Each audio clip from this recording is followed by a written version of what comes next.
Hello, everybody. Welcome back to Chatty Cathy. My name is Kathy, and today I'm going to be reviewing The Real Housewives of Salt Lake City, Season 1, Episode 9. But before I do that, why don't you like, comment, and subscribe to my channel? Thank you so much. I see my little kitty. Okay, I like her. You have to forgive me. Let's get into the episode. Jen is giving her husband Sharif a surprise hip hop birthday party. She says that in order to get love, you have to give love. So this is her effort in giving Sharif external love so that he will then return it and give love to her. You can see that she is a very unhappy, unfulfilled woman, especially as far as her marriage is concerned. Her husband is never there. Um, and she has like all of these material things, but no, no love. Her love tank, as Vicky would say it, is not being filled. Okay, so then she says, she makes a statement that floored me. She says, and I quote, "I am not fake." Now, out of all of those women in Salt Lake City, I like Jen, excuse me, but she is sort of, she's had some work done, right? She's had some work done, and that's considered fake in some circles. But she says she's not fake regarding not inviting Mary to Sharif's birthday party, and I'm just messing with her. But she is, yeah. Okay. So then we get over to Mary, and she's at home doing a FaceTime call with her husband. And in the confessional, she's saying all of the properties and businesses her grandmother left to her, including her husband. That last thing grandmom left is creepy to me still. Um, but she makes jokes about it, and then she gets mad when other people say stuff about it. So, that's that. She then starts talking to Robert, and she tells him that Jen is giving her husband a birthday party and she is not invited to the party. She also tells him she has no idea what she's done to Jen to make her hate her so much. Now, I don't know about hate, excuse me, but I know what she's done to Jen. I mean, yeah, to Jen. The first thing we talked about ad nauseum. She told Jen that she smelled like hospital. Now, people get a little bit perturbed by that statement. It bothers me that they don't say, "You smell like the hospital. You smell like a hospital." It just drives me crazy that it's incorrect grammar. That's just my own thing. But she did say that Jen smelled like hospital. It hurt Jen's feelings. She gave a half-hearted apology, and then in her confessional and to Whitney, she says, "Yeah, I said it," and like what? So there's no remorse in that statement. And then, because that's not enough, Mary gives a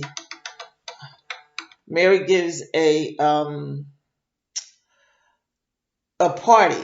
You remember she gave the Met party, right? Which was, neither here nor there. She gave the Met party, and she says it's an effort to get everything out on the table between the different women who may have problems with one another.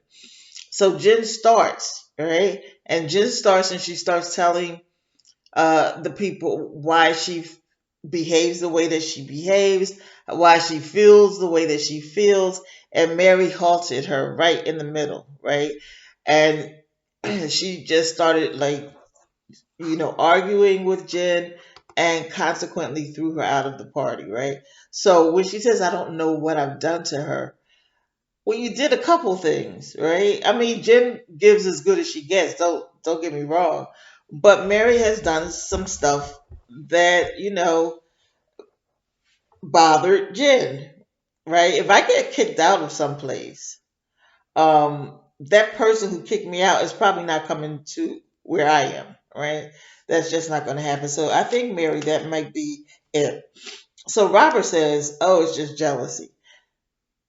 That drives me crazy. Whenever somebody doesn't like somebody or something like that, people always go straight to jealousy. And it's hardly ever accurate. Like, what exactly does Jen have, or that does Mary have, that Jen has to be um, jealous of? Does she want to marry her grandfather? Is that what's going on with Jen? Jealousy is probably not it. Okay, what I just said was rude. I'm sorry. So Mary's tearful to her husband and to the audience. She's saying that all of the women fear Jen and they've come to her. And she's talking about Lisa and she's talking about Meredith, have come to her and said that they are afraid of Jen. And so that's why they never step in or correct her or anything of that nature. Um, and she says, not nobody cares about her enough to, step in and correct Jen on her behavior. So she kind of makes all of Jen's behavior about her, you see. All right, so then we go on to Heather. And Heather's in the kitchen with her daughters, and her husband comes over and he has like balloons and flowers and a teddy bear to give to the girls for Valentine's Day. Now, the things that catch my eye may not be important, but what caught my eye is that he just walked into the house. And normally, I mean, I don't think that people who were once married should, be hateful to one another. But to walk right into the house is pretty presumptuous. And I don't know if they just had to keep filming it and he just was like, I'm coming in, and they filmed it so many times, the production just said, I'll just let it go. Nobody will pay attention to it. But of course, I did pay attention to it because I always think it's rude whenever anybody walks straight into anybody's house. And I see that on all of the franchises. And it drives me crazy. Like, you don't just walk into people's houses. But that's my opinion, which means absolutely nothing. So they're talking a little bit. They're just having like common chit chat and things. So Jen tells us a little bit about her marriage and the fact that she was supposed to be, as a Mormon wife, she was supposed to be obedient. Um, and one time she refused to do so. And that was her husband asked her that. Then I had a hard time hearing this part. So I might have the actual event wrong. So that's just because I couldn't hear it and I rewound it and I rewound it. And okay. So what I thought I heard was that she did not change the time of one of their daughters' baptism, and consequently, he was angry and he left her. And that was that thing, that cherry on top of everything. Like, he couldn't take anymore, and he left her. And she said, what I've heard her say many times is that she was born to be a wife and a mother. So when he left, she didn't know what to do with herself. She lost some of her friends in the church. She lost the respect, I guess, of some of her family. And she lost the church itself because she was divorced. She was no longer welcome in the Mormon church. And so she's just really still trying to figure out who she is and what she wants and all of that good stuff. So I know it couldn't have been the baptism because that would make her husband, her ex-husband, really silly. You know, that would just be really silly. So it probably was just he couldn't take whatever anymore, and he just used that as as his crutch, so to speak. So we get over to Whitney, who goes to visit Mary, and they're talking, and then Mary takes her to her bedroom, and that bedroom is some insight to who Mary is. Okay, Mary is a hoarder. Now, I don't say that to be mean. I don't say that to name call people. I know that people who are hoarders are sometimes very sensitive to that title, Nonetheless, I believe Mary is a hoarder, unless she did her bedroom like that just for the camera. The difference between Mary's bedroom and a hoarder's bedroom, a certified hoarder's bedroom, is that Mary's bedroom has a bed, and you could tell that there was some other furniture in the room, like maybe a dresser or whatever, like some furniture. However, everything was just enveloped over with clothing, designer shoes. I saw a lot of red bottoms and things like that. But when people hoard, no matter what it is they hoard, they're trying to satisfy something, and they're afraid of losing something, and it is what it is. Now, maybe if all of these other people of her relatives that came forward and said all these different things about her and how she has actually accumulated her wealth, and some of the things that she's done, and they've even said that she was a cult leader and things like that. Well, if that stuff didn't sit well with her, if she doesn't think that she deserves all of these worldly goods that she has, that may be problematic for her spiritually and result in being a hoarder. Um, so that's it for that. So they start discussing, Jen. She says, I wanna know what you think about Jen. And Whitney says a little bit, but I guess she doesn't really think about Jen like that because she didn't have a whole lot of input to it. And she starts to say, and she being Mary, that everyone in this instance is Lisa and Meredith, have come to her and said that they are afraid of Jen, and that's why they don't confront her about anything. They fear her. So she says that they have come to her one by one, and that's that. So she also tells Whitney that it hurts her so bad because she doesn't stand up for her when Jen is having one of her rants. And Whitney really likes Mary. I really believe her. And so she starts to feel guilty, and she talks through the confessional that she feels guilty, and that she's just going to try to drink a lot of liquid courage and confront Jen about Lisa and Meredith being afraid of her, and her the way she treats Mary. The problem is she plans to do this confrontational uh, situation at Sharif's birthday party. They do this in all of the franchises. I don't understand it.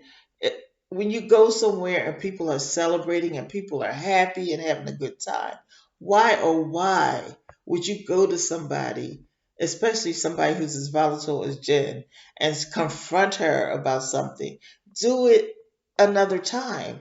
But they do this in all of the franchises, and it drives me crazy.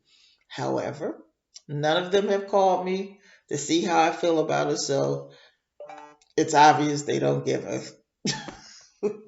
So let's move on to Meredith. Meredith and Steph are talking at the table in their house, and they call Brooks in and they say, "Look, we need to order some dinner." And he starts trying to talk to them about what they might like to eat, but they're so busy kind of looking in each other's eyes and talking lovingly to one another. And Seth saying he never wants to leave. He just wants to be with Meredith. And, it's romantic from my view. From Brooks's view, is ugh. I know they're each other's soulmate, but and that's how kids feel.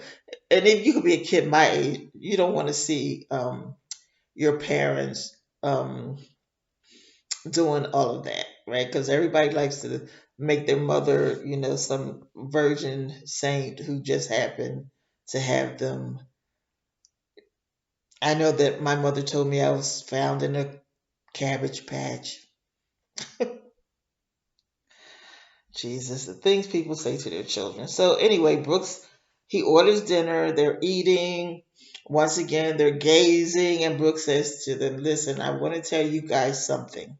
My bedroom is just below yours. So if you guys are going to have sex, just consider me down there." And Seth said, we're going to be good Mormons. So I don't really know what that means. They're just going to have missionary sexes and be kind of quiet. Maybe that's what they mean by that. And if that's what they mean, hopefully they're lying, and then life will go on. And so then we move on to Whitney, who visits her friend Sarah. Sarah has been in a couple of scenes with Whitney previously. And she is a friend who she grew up with in the Mormon church, who has been married and divorced. So she's kind of can understand what Whitney goes through. In fact, Sarah's on her third marriage. So she's been divorced twice. So Whitney is talking about her in-laws finally appearing to accept her marriage to Justin, and by displaying their wedding picture. And next to their wedding picture, they have the wedding picture of Seth. I mean, still on Seth, on Justin and his first wife, and then they have the wedding picture of the first wife's and her second husband. So they're trying. That, in my opinion, that would indicate that they are trying to understand and to almost embrace um, these things that they probably don't understand, and that is divorce and remarriage. So it's much better than it had been in the past, so Whitney's okay with it. So they start to discuss Jen and Mary and all of that stuff, and Whitney says that she plans to, get that liquid courage and confront Jen at the party. So that's what that is. So then we move on to Lisa and her family, and they're doing something marvelously family oriented. They are visiting an aquarium. And the little boy is excited, and he's talking about the different animals and the fish, and then they get up close and personal with the penguins, and that's very exciting, and he starts to name them. And just then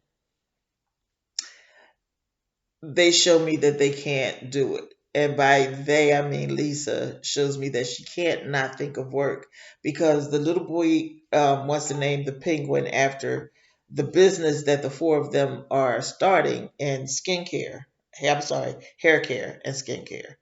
And so they start talking about the different products that they are hoping to have in that line. So they end up sitting down and talking about business anyway, as a family. So then we get to, everybody's getting ready for the party, and Sharif comes down in his Run DMC tight, tight jogging suit, right? Very Run DMC. He's happy. Jen comes down. She's happy. She gets into the passenger seat. Sharif is driving, although he doesn't know where he's driving to. So they're just talking in the car, and he says, what are we going to do? And um, first she says, "Oh, Popeye is off of this exit, so why don't you get off here?" And Sharif is stoked. He's like, "Yeah, Popeyes. I can get a po' boy. Blah blah. Blah." Like that's okay with him. That's awesome. He's not difficult to please at all, right? So then she changes and she says, maybe we'll go golfing. Let's go golfing." And so he goes to the indoor golfing place. And again, he is stoked, right? So again, easily pleased. He gets out the car. He's like, "Oh yeah, this is gonna be fun." Blah blah blah. And then he goes in, and there are all of the guests, all of the people that he loves, have gathered together to celebrate him, and he is enthusiastic. He is happy. He's hugging everybody. He's kissing everybody. Now, I had a question. For those who have watched this show, as I have, please, somewhere down there in the comments, give me this answer. When Sharif was going around hugging everybody and kissing everybody, he hugged what I thought was his oldest son and then his youngest son. But the caption said, Jen's son, Jen's oldest son, Sharif Jr., and then it said Jen's son for the younger one. And I'm like, isn't that both their sons? Like, I didn't understand why it just said Jen's son. So, if I can remember correctly, which is questionable, if I remember correctly, I thought they were um, Jen and Sharif's children. So if I'm wrong in my thought process, please just note it down there on the comments so I can, correct myself. I appreciate it. So they get there and they're partying and they have this dance battle and Whitney is paired up with Sharif, and then Jen and some people who I don't think I knew who they were, but they're doing like hip hop. They were doing some hip hop dances. That's all I can really say. Then Jen did the snake across. Oh my God. She did the snake, and then Whitney did some stuff, and then Whitney fell, but then she corrected herself and she was like, there's no way in the world Jen Shaw could dance better than me. But then Jen Shaw won the dance off. I don't know who was judging or how they judged it, but it was fun anyway. So Whitney was drinking, as she had promised to us. And she decided now was the time she's going to confront Jen.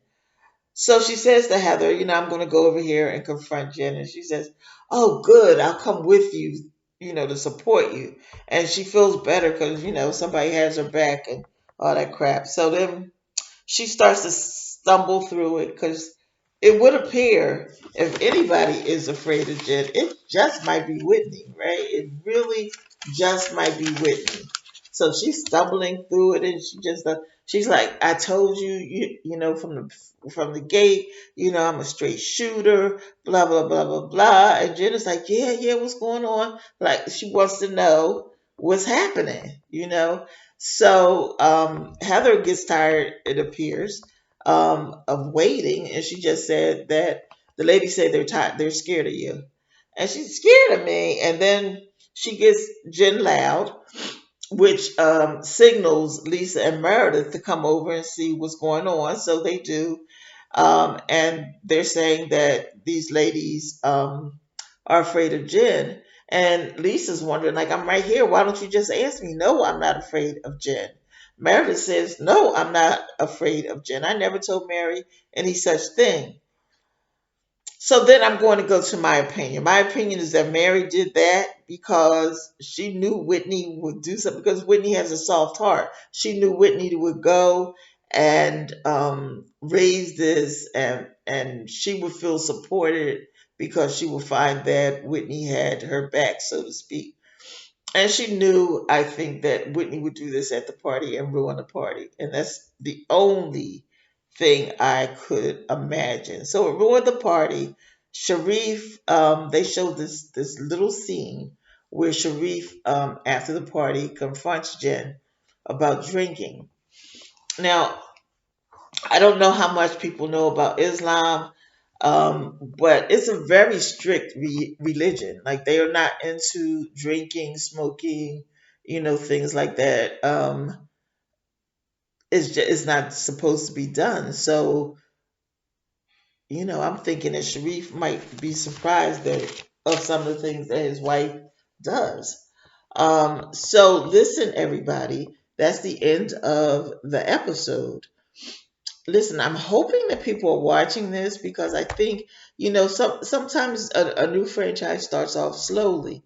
And it seems like since we're home and the pandemic and all of that, people don't have the patience to give it some time. But I think if you give this show some time, it might be kind of good. And I don't want it to be kind of good, like messy and fighting and all of that. Like grown women in my opinion, in my experience, don't actually behave like that. They don't go out and start stuff in public. If there's going to be an argument, you're going to have it in the home so that the world is not privy to it. So, anyway, I said all that to say, stay with me. Stay with me. And please like, comment, and subscribe to this channel. It will be so helpful to me.